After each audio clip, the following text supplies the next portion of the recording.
एस्कोमाइसिटी। इससे पहले कौन सा माइसिटी हमने पढ़ लिया था? माइकोमाइसिटी खत्म हो गया था। कह रहा है कि अब एस्कोमाइसिटी जो होता है, पहले तो ये क्या है, यूनिसेलुलर और मल्टीसेलुलर ये दोनों होते हैं, क्योंकि यूनिसेलुलर में भी एग्जांपल दिया गया है और मल्टीसेलुलर में। तो ये क्वेश्चन बन सकता है इजीली कि एस्कोमाइसिटी मल्टीसेलुलर है या यूनिसेलुलर है, बोथ ए एंड बी है या ऑल ऑफ दीज है। क्वेश्चन तो कुछ भी बन सकता है। तो कह रहा है कि जो एस्कोमाइसिटीज है उसका दूसरा नाम क्या है? सिक फंजाई है। कह रहा है कि ये क्या है, यूनिसेलुलर में, यूनिसेलुलर का एग्जांपल कौन है? ईस्ट है और सेक्टोमाइसी है। कह रहा है कि अब मल्टीसेलुलर, मल्टीसेलुलर का एग्जांपल क्या है? पेनिसिलियम है। पेनिसिलियम किसमें हेल्प करता है? एंटीबायोटिक प्रोडक्शन में। फिर कह रहा है कि mycelium is the branch and septate. अब देखो क्या बोला, हम पहले वहां पे पढ़े थे सेप्टेड एसेप्टेड। तो कह रहा है कि जो माइसिलियम होता है, माइसिलियम कैसा होता है? कुछ ऐसा होता है। अब कह रहा है कि क्या है? ब्रांच है। ब्रांच के मतलब यहां से कहीं और भी निकले होंगे। अब कह रहा है कि ये है क्या? सेप्टेड है। समझ में आ रहा है क्या बोल रहा हूं? मतलब इनके ब्रांच भी होंगे और सेप्टेड भी होगा, मतलब ये बटा हुआ भी होगा और इसमें से ब्रांच और भी शाखाएं निकली होंगी। और क्या होगा? ये माइसिलियम होगा। जाहिर सी बात है, माइसिलियम आपको ऑलरेडी मालूम है, पहले मैं बता चुका हूं। फिर कह रहा है कि दे आर सेप्रोफेटिक, डिकम्पोजर, पैरासिटिक और कास्मोपिलस। कह रहा है कि ये कहां, अब देखो सबसे बड़ी चीज है सेप्रोफेटिक का मतलब क्या है? जो सड़े गले चीजों पे उगे, जो दूसरों पे निर्भर करे। हेटेरोट्रॉप्स वाले में मैंने ये चीजें बताया था कि नहीं? सेप्रोफेटिक वो होता है कि जब कोई ऑर्गेनिज्म मर जाता है या कोई ऑर्गेनिक मैटर होता है उस पे क्या करते हैं? ये ग्रो करते हैं। फिर कह रहे हैं डिकम्पोजर, मतलब क्या करेंगे? किसी बॉडी या किसी भी ऑर्गेनिक मटेरियल को क्या करेंगे? डिकम्पोज करेंगे, मतलब सलाया गड़ाएंगे। फिर कह रहा है कि पैरासिटिक, ये जरूरी नहीं है कि ये केवल उसी को ग्रो करेंगे, पैरासिटिक भी होंगे। किसी न किसी ऑर्गेनिज्म को अगर उग गए तो क्या करेंगे? उसको खराब कर देंगे। फिर कह रहा है कि कास्मोपोलिसन, मतलब ये कहां और रुक सकते हैं? तो जो गाय भैंस या अदर चीज का डंग होता है, मतलब गोबर होता है, वहां पे भी ये उग सकते हैं इजिली। फिर कह रहा है कि अब कह रहा है कि इसका रिप्रोडक्शन कितने टाइप का होता है? रिप्रोडक्शन इसका 2 टाइप का होता है। पहला होता है एसेक्सुअल, दूसरा होता है सेक्सुअल। तो एसेक्सुअल में क्या होता है? कार्निडिया होता है जो प्रोड्यूस बाय द एक्सोजेनियस। अब देखो क्या बोल रहा है, कह रहा है कि पहले इसमें तो कोनोडिया फॉर्म होता है। कोनोडिया मतलब क्या मैं बताया हूं? कोनोडिया क्या होगा? मान लो कोई बॉडी है, अब इसमें क्या होगा? एक कोनोडिया फॉर्म होगा। कह रहा है कोनोडिया फाउंड होगा, लेकिन इस क्या करें? एक्सोजेनियसली, मतलब बाहर की तरफ निकला हुआ होगा, मतलब बॉडी के अंदर नहीं होगा। कहां होगा? बॉडी के ऊपर होगा। फिर कह रहा है कि एक्सोजेनियसली मतलब क्या हुआ? बाहर की तरफ प्रोड्यूस कर रहा होगा on the special mycelium called conidiospore. जो मतलब एक कोनोडिया निकला हुआ है, कोनोडिया के अंदर जो स्पोर पैदा होंगे, जो एक्सोजेनियसली होंगे, मतलब बॉडी के ऊपर आ जाएंगे, उसको हम क्या बोलेंगे? कनेडियोस्पोर ही तो बोलेंगे। कनेडिया ऑलरेडी हम जानते हैं कनेडिया प्रोड्यूस करेगा। प्रोड्यूस करेगा तो कहां करेगा? बॉडी के ऊपर सतह पे करेगा। जब बॉडी के ऊपरी सतह पे कर रहा हो और कनेडिया के अंदर हम ऑलरेडी जानते हैं क्या है?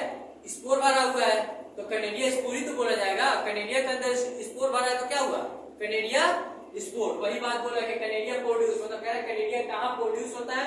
एक्सोजेनियसली प्रोड्यूस होता है, बॉडी के ऊपर देखने के लिए मिलता है on the special mycelium, mycelium में होता है। और कह रहा है कि इसी को हम क्या बोलते हैं? कनेडिया स्पोर बोलते हैं। मतलब ये एक क्या है? फंगस है। फंगस के ऊपर हमने क्या देखा? माइसिलियम था। भाई फंगस माइसिलियम है ना, अभी तो बताया। कह रहा है कि फंगस के अंदर क्या है? माइसिलियम है। माइसिलियम के जस्ट ऊपर क्या, उसके बॉडी के ऊपर क्या लग रहा है? कनेडिया प्रोड्यूस हो रहा है। और कनेडिया के अंदर क्या पाया जा रहा है? स्पोर पाया जा रहा है। उसी बात को हम क्या बोल रहे हैं? कनेडियो स्पोर बोल रहे हैं। अब कह रहा है कि conidia germinate to the produce mycelium. जाहिर सी बात है, कनेडिया प्रोड्यूस कहां से हो रहा है? माइसिलियम से ही हो रहा है। ये क्या है? सब जो धागा जैसे दिख रहे हैं सब के सब माइसिलियम है। अब कह रहे हैं कि जो माइसिलियम दिख रहा है, माइसिलियम के ऊपर कौन प्रोड्यूस हो रहा है? कौन जर्मिनेट कर जा रहा है? कनेडिया तो जर्मिनेट कर रहा है, तभी तो कनेडिया के अंदर कनेडिया स्पोर देखने के मिल रहे हैं। अब कह रहा है कि सेक्सुअल, ये तो हुई बात ए सेक्सुअल में। दिमाग में रखिए कि ए सेक्सुअल में हमेशा एस्कोमाइसिटीज के मेंबर क्या फॉर्म करेंगे? कनेडिया फॉर्म करेंगे। कनेडिया फॉर्म जो हो रहा है, कनेडिया के अंदर स्पोर पाया जाएगा, उसको क्या बोलेंगे? कनेडिया स्पोर बोलेंगे। अब कह रहा है कि सेक्सुअली, अब सेक्सुअली में देखते हैं ये चीजें क्या होती है। फिर कह रहा है इस सेक्सुअली में हम ऑलरेडी ये चीजें देख चुके थे वहां पे, एसेक्सुअल, सेक्सुअल और वेजिटेटिव, उसके सारे हमने डिवाइड पहले दिन में मतलब पहले लेक्चर में हमने ये किया था। अब कह रहा है यहाँ पे कि जो सेक्सुअली होता है वो कैसा होता है, एस्कोस्पोर होता है। कह रहा है कि प्रोड्यूस ऑफ इंडोजेनिक। अब एक चीज दिमाग में रखना, यहाँ बात किया है ए सेक्सुअल में क्या होगा, बॉडी के बाहर की तरफ होगा। ए सेक्सुअल में कैनेडिया जो फॉर्म होगा बॉडी के बाहर के साइड पे होगा, लेकिन सेक्सुअली में क्या बोला है, एस्कोकार्प में प्रोड्यूस करेगा, लेकिन क्या करेगा, बॉडी के अंदर। लेकिन बॉडी के अंदर प्रोड्यूस, यहाँ देखो क्या, यहाँ कह रहा है कि कैनेडिया स्पोर फॉर्म कर रहा है, लेकिन यहाँ सेक्सुअल में क्या बोला है, एस्कोस्पोर में फॉर्म कर रहा होगा बॉडी के अंदर। किस चीज को, सेक को। सेक लाइन को क्या बोलते हैं, ये क्वेश्चन नीट में पूछा जा चुका है। कह रहा है कि एस्कोस्पोर प्रोड्यूस कर रहा होगा बॉडी के अंदर।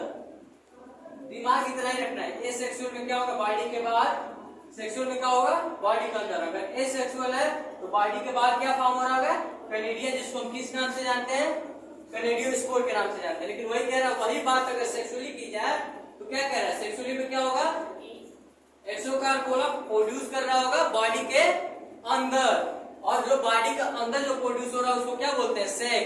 सेक लाइक क्या बोलते हैं,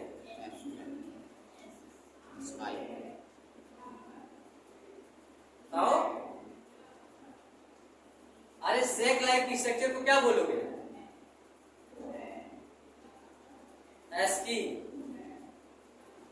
कह रहा है कि जो ये एस्की होता है are arrange to the form of fruiting body. अब एक चीज देख लेना, बहुत अच्छे से दिमाग में रखना, ये सेक्सुअली में क्या फॉर्म कर रहा है, कैनेडिया। सेक्सुअली में क्या फॉर्म कर गया, फ्रूटिंग बॉडी।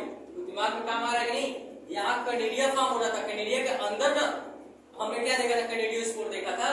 लेकिन अब कह रहा है कि जब सेक्सुअली की बात चल रही है, पहले तो डिफरेंट क्या है, ये सेक्सुअली होगा तो बाहर की तरफ होगा, सेक्सुअली होगा तो बॉडी के अंदर की तरफ होगा। कह रहा है कि बॉडी के अंदर तरफ, यहाँ बाहर हो रहा था तो कैनेडियोस्पोर बना रहा था, और यहाँ अंदर हो रहा है तो सेक लाइक एस्की बना रहा है। अब कह रहा है कि जो एस्की होता है वो अरेंज होता है किसमें, फ्रूटिंग बॉडी में। मतलब जो एस्की होता है वो कन्वर्ट हो जाता है, अरेंज हो जाता है किसमें, फ्रूटिंग बॉडी में। उसी फ्रूटिंग बॉडी को क्या बोलते हैं, एस्कोकार्प बोलते हैं। फ्रूटिंग बॉडी को हम दूसरे किस नाम से जानते हैं, एस्कोकार्प। सीधा याद रखिएगा। बोल रहा है कि जो एस्की होता है, एस्की को जब अरेंज करते हैं, अरेंज में क्या, अरेंज करने के बाद क्या फॉर्म हो जाता है, फ्रूटिंग बॉडी फॉर्म हो जाता है। जब हम एस्की को अरेंज कर रहे होते हैं और फ्रूटिंग बॉडी फॉर्म हो जाता है, उसी फ्रूटिंग बॉडी को किस नाम से जानते हैं, एस्कोकार्प के नाम से जानते हैं। अब कह रहा है इसका एग्जाम्पल क्या क्या होगा, एस्ट्रोजीलस और हेल्पलेस और न्यूरोस्पोरा। ये क्वेश्चन बार बार पूछा गया है कि न्यूरोस्पोरा का आप किसमें यूज करते हैं। तो कह रहा है कि जो न्यूरोस्पोरा है वो यूज होता है किसमें, बायोकेमिकल में और आपके जेनेटिक वर्क में। मतलब जब आप लैब में स्टडी कर रही होंगी या जेनेटिक के बारे में पढ़ रही होंगी या किसी केमिकल को लेकर पढ़ रही होंगी, तो उसमें सबसे ज्यादा किसका यूज किया गया, किस पंचायत का, न्यूरोस्पोरा। ये क्वेश्चन मतलब कई बार नीट में आ चुका है। फिर कह रहा है कि मोरल और बफर, ये देख लीजिएगा, ये भी क्वेश्चन पूछा जा चुका है। मोल्स और विप्लेस ये क्या है, इडिबल एल्गी है, सॉरी इडिबल फंजाई है जिसको हम खाते हैं। मतलब ये दो ऐसे फंजाई हैं। कौन सा, बफर की जगह ट्रफल है, डी की जगह डी, डफर है नहीं ट्रफल,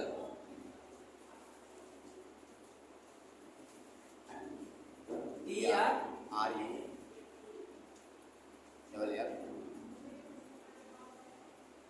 ठीक है। कह रहा है कि जो मोरल होता है और टफल होते हैं, दो ऐसे फंजाई होते हैं जिसको हम किसमें यूज करते हैं, अपने खाने में यूज करते हैं। तो यहाँ पे याद रखिएगा जो न्यूरोस्पोरा है, न्यूरोस्पोरा का यूज कहाँ होता है, बायोकेमिकल में और जेनेटिक वर्क में। लेकिन वहीं पे दो ऐसे फंजाई हैं जिसको हम खाने में अपने यूज कर रहे हैं। वो पहला क्या है, मोरस है, और दूसरा टफल है, और इसी को हम क्या कहते हैं, मतलब ये खाने वाले दो फंजाई हैं। याद बस इतना ही रखना है कि न्यूरोस्पोरा का कहाँ यूज करते हैं, बायोकेमिकल और जेनेटिक में, और मोरल और टफल क्या होते हैं हमारे इडिबल, जिसको हम खाते हैं। बाकी और कोई डाउट है इसमें, बाकी ये याद रखिएगा, ये एस्पेरेजिलस और कैविसी किसके एग्जाम्पल है? इसका यही है, आप एक स्टिकी नोट बनाइएगा, सारे फंजाई का नाम लिख लीजिएगा, कौन कौन से पार्ट है, और उसके डायरेक्ट एग्जाम्पल लिखिएगा, इतना इतना वाला सामने लिख के चिपका लीजिएगा ताकि ये चीजें याद हो जाए। इसका एग्जाम्पल यही है, इसको इसी में यूज करते हैं। बाकी सब तो चीजें आसानी से याद हो जाएंगी, इसमें ज्यादा दिक्कत नहीं है। ए सेक्सुअली क्या फॉर्म करेगा? कैनिडिया फॉर्म करेगा। सेक्सुअली क्या फॉर्म करेगा? ग्रुपिंग बॉडी फॉर्म करेगा। ये बाहर की तरफ मतलब ए सेक्सुअल, दिमाग ऐसे लगाओ ना, ए सेक्सुअल है तो बाहर ही तो काम कर रहा होगा। सेक्सुअल जब दो पेरेंट मीटिंग करेंगे ना, जब दो लोग मीटिंग करते तो क्या होता है? बॉडी के अंदर बेबी प्रोड्यूस होता है, जाहिर सी बात है कहाँ अंदर ही तो काम कर रहा होगा। और कोई दिक्कत है इसमें?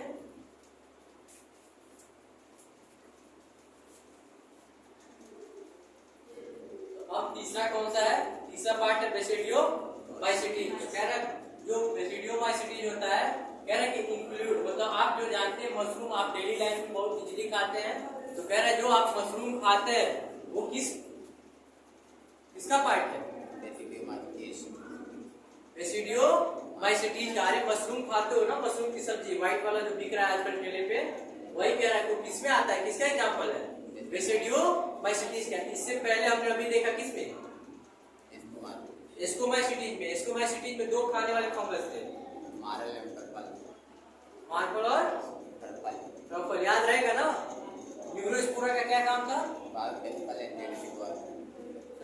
कह रहा है कि जो बेसिडियोमाइसिटीज होता है, बेसिडियोमाइसिटीज में कह रहा है include mushroom and bracket fungi are puffballs. मतलब देखो कह रहा है कि बेसिडियोमाइसिटीज में कौन कौन इंक्लूड होते हैं, मतलब कौन कौन आते हैं, कौन कौन इसमें है, प्रेजेंट है। तो कह रहा है पहले तो आप जानते हैं कौन? मशरूम को जानते ही हैं जो डेली लाइफ में आप यूज कर रहे हैं। और कह रहा है कि बाकेट फंजाई, बाकेट फंजाई का दूसरा नाम क्या है? पॉपवाल। याद रखिएगा ये क्वेश्चन पूछा गया है कि बाकेट फंजाई या पॉपवाल किसका एग्जाम्पल है? बेसिडियोमाइसिटीज का एग्जाम्पल है। कह रहा है कि they are grow in soil. अभी हमने देखा था जितने थे सब क्या थे? सेप्रोफिटिक थे, डिकम्पोजर थे।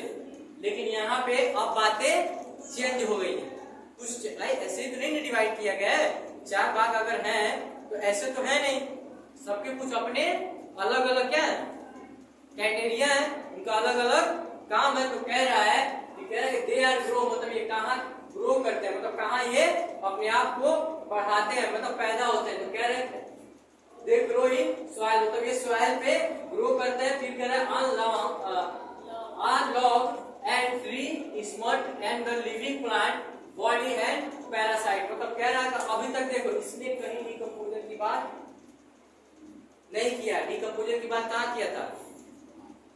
एस्कोमाइसिटीज और फाइकोमाइसिटीज और एस्कोमाइसिटीज। फाइको और एस्को में क्या बोला गया था? वो डिकम्पोजर है और सेप्रोफिटिक है। लेकिन यहाँ पे अब क्या बोला बेसिडियो में? बेसिडियो बोला है कि ये ग्रो तो होते हैं लेकिन कहाँ होते हैं? सॉइल में। और कह रहा है कि और अनलॉग, मतलब कह रहा है कि अनलॉग आपको देखने में तो ये कर्व टाइप के कुछ देखने के लिए मिलेंगे। लॉग वाला आपने देखा है ना कर्व, दो जगह दिया गया एनसीईआरटी में। एक 11 की एनसीईआरटी में जहाँ पे आप गैसियस एक्सचेंज ब्रीथिंग हार्ट वाला जो दिया गया है वहां पे दिया गया एक लॉग का फिगर, और एक लॉग का फिगर आपका इकोलॉजी में दिया गया क्लास 12 के चैप्टर में। याद रखिएगा ये मीनिंग का बहुत बड़ा रोल है।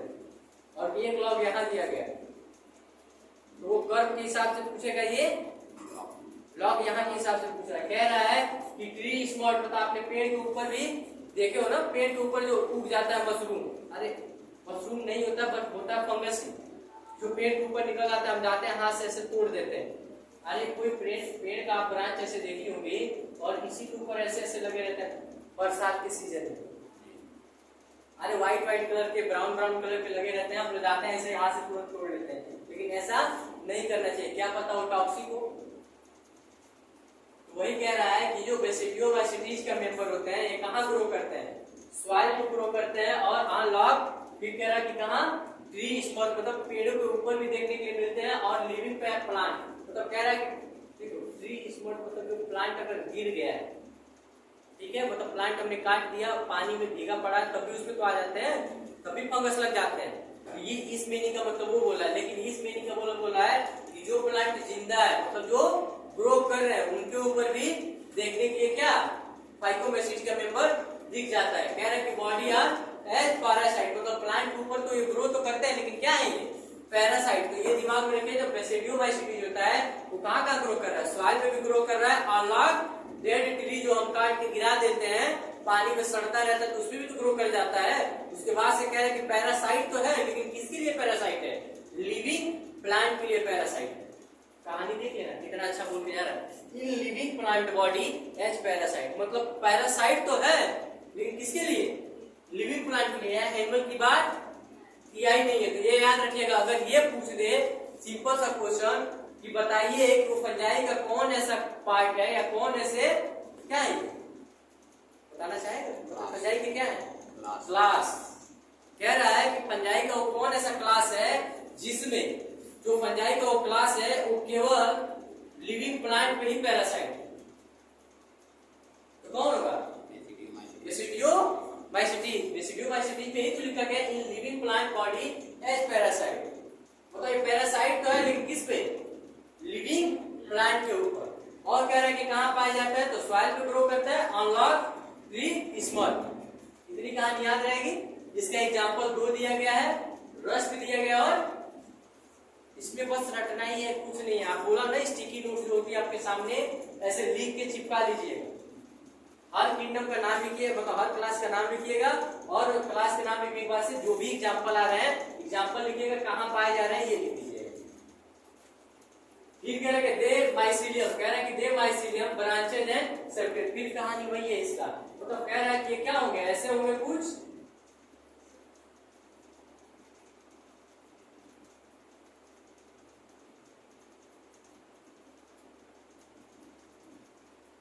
क्या कह रहा है, जो माइसीलियम होगा वो क्या होगा, ब्रांचेज होगा, और कह रहा है कि सेप्टेट होगा। सेप्टेट मतलब क्या होंगे, कुछ ऐसे होंगे।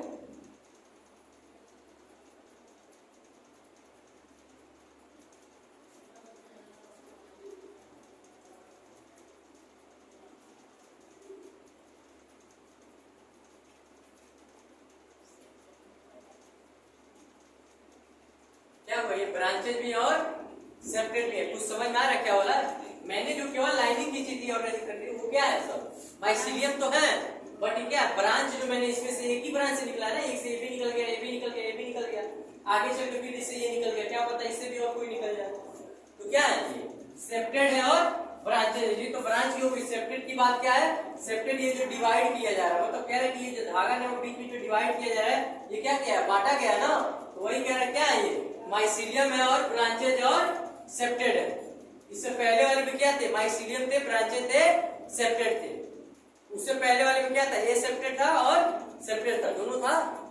आओगे हाइपोमाइसीलियम में ए सेप्टेड सिनोसिस्टिक था, उसके अलावा सभी जो 3 ग्रुप हैं सेप्टेड है और ब्रांचेड है, बस एक ही है सिनोसिस्टिक मल्टीन्यूक्लिएटेड। हां, रिवीजन करते रहिएगा, नहीं तो भूल भी जाते हैं। जितना इजीली मैं समझा रहा हूँ ना इस टाइम, उतने इजीली भूलते भी हैं बच्चों को, जब रिवीजन नहीं होता है। क्योंकि मैं समझा रहा हूँ तो बहुत अच्छा लग रहा होगा, हाँ यार कुछ तो है नहीं, बहुत इजी है, लेकिन इसको जब तक रिवीजन नहीं करोगे तब तक चीजें समझ से बाहर हो जाएगी। कह रहा है कि अब इसमें देखते हैं रिप्रोडक्शन का। अभी तक तो हमने देखा कि कहाँ पाए जाते हैं, कहाँ ग्रो करते हैं, कैसे होते हैं, कौन इंक्लूड होता है, क्या है, जो भी चीजें। अब हम देखेंगे कि रिप्रोडक्शन, ये अपनी जनसंख्या किस प्रकार से बढ़ा रहे होते हैं। तो इसका 2 ही मेथड, 2 नहीं यहाँ पे 3 है। अभी तक हमने क्या देखा था, 2 मेथड देखा था, एसेक्सुअल और सेक्सुअल। लेकिन अब दिमाग में रखनी है, बेसिडियोमाइसीटी में तीनों देखने के लिए आप बात कर रहे हैं यहाँ पे। लेकिन कह रहा है कि यहाँ पे एसेक्सुअली, वेजिटेटिव और सेक्सुअली, जो हम पहले फंजाई के पहले लेक्चर में हमने बताया था, फंजाई के पहले लेक्चर में जो हमने रिप्रोडक्शन की बात की थी, वहां पे वेजिटेटिव, एसेक्सुअल और सेक्सुअल तीनों की बात की थी। अब यहाँ कह रहे हैं कि एक सेक्सुअल में क्या होता है, कह रहा है कि asexually spore are generally not found, मतलब कह रहा है कि इसमें एसेक्सुअली देखने के लिए मिलता ही नहीं। देखो कितना अच्छा कहानी घुमा के जा रहा है। यही बात सीधे बोल दिया होता है कि एसेक्सुअली एब्सेंट है, लेकिन ये बात नहीं बोला इंसेंटी का, मतलब इंसेंटी क्या बोल के जा रहा है, कह रहा है कि spore are generally not found, मतलब इसमें स्पोर पाया ही नहीं जा रहा, यानी एसेक्सुअली है ही नहीं। अब कह रहा है वेजिटेटिव, कह रहा है वेजिटेटिव रिप्रोडक्शन में क्या होता है, तो vegetative reproduction by the fragmentation most common, मतलब कह रहा है कि इसमें सबसे ज्यादा, अगर कॉमनली सबसे ज्यादा कोई रिप्रोडक्शन देखने को मिलता है तो कौन सा रिप्रोडक्शन देखने को मिलता है, वेजिटेटिव देखने को मिलता है। वेजिटेटिव का मतलब क्या होता है, फ्रेगमेंटेशन, मतलब टूटना। मान लो ये ब्रांच है, ठीक है, ये ब्रांच है, ब्रांचेस दिख रहा है ना। अब कह रहा है ये ब्रांच है, अब मानता हूं मैं यहां से टूट गया, ये क्या हुआ यहां से ये टूटा और टूटने के बाद से मान लो यहां कहीं गिर गया। अब यहां गिरने के बाद से क्या करेगा, इसी में से फिर निकल जाएगा।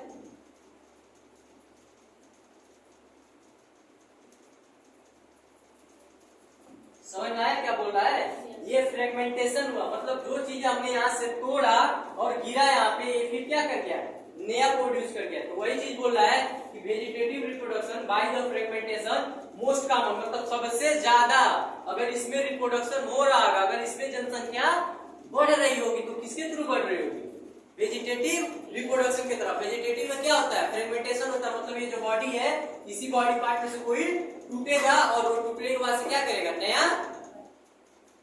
नया क्या करेगा, नया रेसिड्यूफाइड तैयार कर देगा। समझ में आ रहा है क्या बोल रहा हूं। अब कह रहा है कि अब देखते हैं, ये सबसे देख लीजिएगा बेसिडियोमाइसीटीज में सबसे कॉमन वेजिटेटिव रिप्रोडक्शन है, मतलब ये सेक्सुअल तो हो ही नहीं रहा, ये सीधा बोल रहा है। देखो क्या किया, बस ये मीनिंग यूज किया, spore are generally not found, मतलब यहाँ पे इसको फाउंड नहीं होता, मतलब बनते ही नहीं, पाए ही नहीं जाते। जब पाए ही नहीं जाते तो ये सेक्सुअल होता ही नहीं होगा। अब कह रहा है कि हो भी रहा है तो क्या हो रहा है, यहाँ पे नया जुड़ के वेजिटेटिव, वेजिटेटिव में भी क्या है, मोस्ट कॉमन है, मतलब सबसे ज्यादा कुछ हो रहा होगा तो क्या हो रहा है, ये बॉडी ऐसे टूट रही होगी और नया बनाती चली जा रही है। तो सबसे मोस्ट कॉमन क्या है यहाँ पे, वेजिटेटिव रिप्रोडक्शन। अब कह रहा है कि अब देखते हैं सेक्सुअल रिप्रोडक्शन। तो तीसरा बोल रहा है सेक्सुअल रिप्रोडक्शन, ये कह रहा है कि सेक्स ऑर्गन आर एब्सेंट, मतलब यहाँ पे सेक्स ऑर्गन प्रेजेंट नहीं होता है। जब सेक्स ऑर्गन नहीं प्रेजेंट होता है तो कुछ ना कुछ क्या करेगा, नया चीजें देखने के लिए मिलेगी। अब देखते हैं आगे क्या बोल रहा है, कह रहा है कि but plasmogamy occur by the fusion of two vegetative और somatic cell, different strain of genotype. अब देखो कितना अच्छा वर्ड बोला है, देखो कितना, मतलब एनसीईआरटी वाकई लिखती है, यही चीजें जो समझता है वो मतलब नंबर अच्छा गेन करता है। अब कह रहा है कि सेक्सुअली रिप्रोडक्शन तो हो रहा होगा, लेकिन क्या है उसमें भी दिक्कत क्या है कि सेक्स ऑर्गन प्रेजेंट ही नहीं है, अब्सेंट है, मतलब पाए ही नहीं जा रहे हैं। तो पाए नहीं जा रहे तो कुछ तो लोचा होगा, कुछ तो ऐसी चीजें होगी जो कर रहा होगा सेक्सुअल रिप्रोडक्शन, जिसे मान रहे हैं सेक्सुअल रिप्रोडक्शन हो रहा है। सेक्सुअल रिप्रोडक्शन होने का कारण क्या होता है, गैमेट का फॉर्मेशन। अब गैमेट का फॉर्मेशन पे देखो यहाँ क्या बोल रहा है, तो बताना चाहिए क्या बोल के जा रहा है, किसी ना किसी चीज का फ्यूजन हो रहा होगा ना। सबसे बड़ी देखना, जब भी सेक्सुअल रिप्रोडक्शन होगा या तो गैमेट फॉर्म होगा या तो आपस में दो चीज फ्यूज कर रही होगी, यही तो होगा। मतलब आपस में दो चीजें फ्यूज कर रही होगी कि नहीं कर रही, जब फ्यूज होता है उसी को हम बोलते हैं दो गैमेट आपस में फ्यूज करना। तो यहाँ पे भी क्या बोला, फ्यूजन की बात कर रहा है या नहीं कर रहा है, यानी सेक्स ऑर्गन प्रेजेंट तो नहीं है लेकिन फ्यूजन हो रहा है कहीं ना कहीं ये दर्शा रहा है कि ये क्या है, सेक्सुअल रिप्रोडक्शन का कैरेक्टर है। तो अब कह रहा है कि जो प्लाज्मोगैमी होता है, आपने जानते हैं प्लाज्मा मेम्ब्रेन, इसके ऊपर क्या होगा, काइटिन होगा और पॉलीसेक्राइड होगा। पॉलीसेक्राइड का जो वाल होता है, इसका सेल वाल किसका होगा, काइटिन का और पॉलीसेक्राइड का। तो जो सेल वाल के नीचे हम क्या जानते हैं, प्लाज्मा मेम्ब्रेन पाया जाता है। अरे सेल वाल के जस्ट नीचे कौन पाया जाता है, प्लाज्मा मेम्ब्रेन पाया जाता है। तो कह रहा है कि जो प्लाज्मा मेम्ब्रेन पाया जाता है तो उसी को अगर फ्यूजन हो, अगर दो प्लाज्मा मेम्ब्रेन आपस में फ्यूज कर रहे हैं उसको हम क्या बोलते हैं, प्लाज्मोगैमी बोलते हैं। तो वही कह रहा है plasmogamy occur by the fusion, मतलब प्लाज्मा मेम्ब्रेन दो आपस में क्या कर रहे होंगे, फ्यूज कर रहे होंगे। कह रहा ऑफ द टू वेजिटेटिव और सोमैटिक सेल, मतलब अब ये जैसे दो सेल मान लो यहाँ से दो टूटा, मतलब एक टूट के ये बना हुआ है, एक टूट के ये बना हुआ है। तो आप जानते हैं कि जो इसका सेल वाला है ये वाला, ये तो काइटिन और पॉलीसेक्राइड का बना हुआ है, लेकिन जस्ट इसके नीचे एक और तो पाया जा रहा होगा जिसको हम क्या बोलते हैं, प्लाज्मा मेम्ब्रेन बोलते हैं। अब कह रहा है कि जो इसके नीचे वाला, ये वाला जो पाया जा रहा है, अब कह रहा है कि ये जो दोनों नीचे वाले मतलब इसके बीच में जो ये पाए जा रहे हैं, ये दोनों वाला, तो कह रहा है कि ये दोनों आपस में ऐसे पाए जा रहे होंगे, ऐसे तो होगा। तो कह रहा है कि दो लोग आपस में कुछ ऐसे पाए जाते हैं। अब कह रहा है कि ये दोनों क्या होगा, सेल वाल को हटाते हैं, अब बचा क्या हमारे पास, प्लाज्मा मेम्ब्रेन।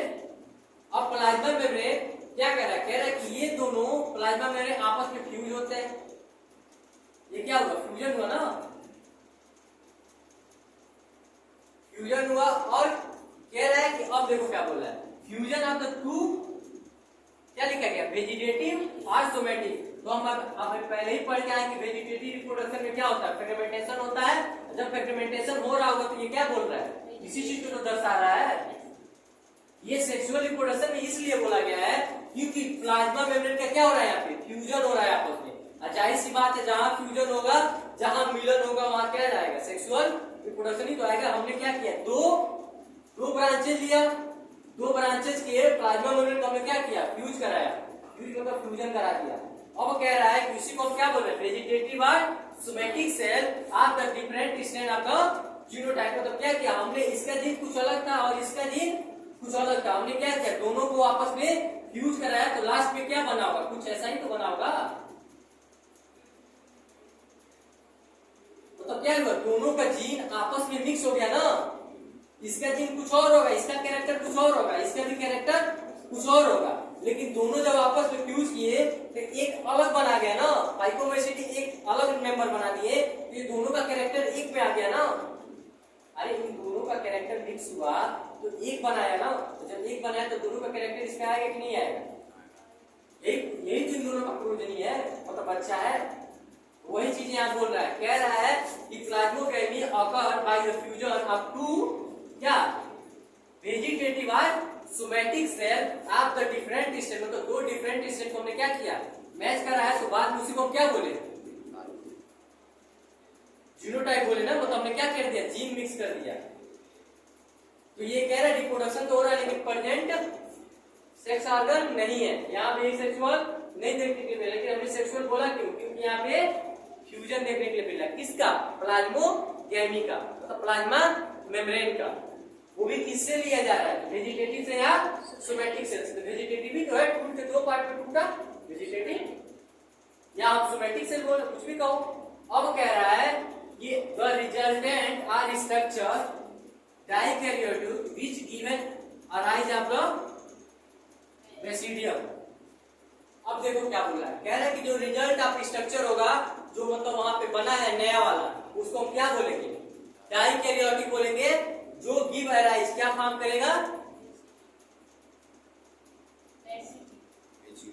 बेसिडियम फॉर्म करेगा। मतलब ये जो है इसी को हम डाइकैरियोट बोल रहे हैं, और यही क्या फॉर्म कर रहा होगा, बेसिडियम का फॉर्मेशन कर रहा होगा। आप समझ में आया क्या बोल रहा हूँ, दो प्लाज्मा मेम्ब्रेन मिला, प्लाज्मोगैमी। हमने ये दोनों पार्ट लिया कहां से, वेजिटेटिव या सोमेटिक सेल से।